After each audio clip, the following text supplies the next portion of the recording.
block. Okay, let's start by choosing our backdrop.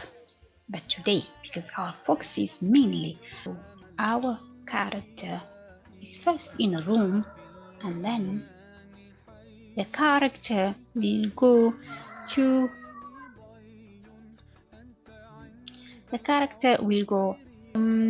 we can choose as here all the backdrops that I have selected: bedroom, 2, hall, pool, theater, and school. Okay, good. So next backdrop, previous backdrop, random backdrop. These are the options we have.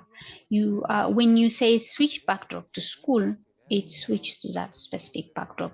If you say next backdrop, like this command, this one will make the backdrop.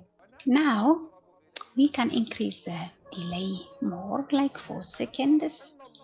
Okay, we can increase that delay, and okay, increase that delay. You can see the character is staying in one environment or one scene for 4 seconds. And then you can write a script for the sprite to make it do something in each scene. Now you got the idea, right? How you can make a movie or animation story where the character appears in different areas and does different activities. Okay. Good. You can also do something here. When you want this program to start, you can control. How about if you want, for example, when a story is beginning, for example, the character, you want her to be in her room first, okay? And then always when it's starting, you want the character to be starting from her room, okay? So you can do that. How you can do that is you can bring here this command, switch backdrop, okay, and put it here. After what? After the event, okay? There's the event block. So click on this one and then choose what? Bedroom. Okay. Now let's start the program. No, it doesn't start green flag, right? Remember? I even forgot myself. Okay, now you can see started from the room and then went to the pool and then theater,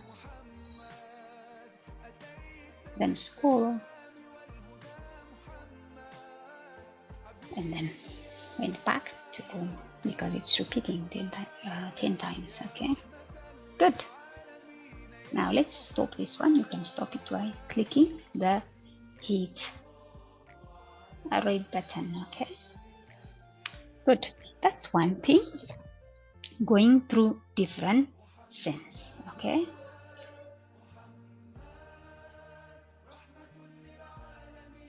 okay. Now let's save this file.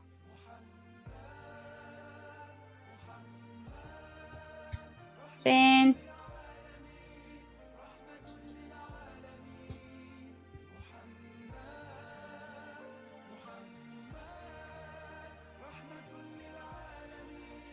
Okay.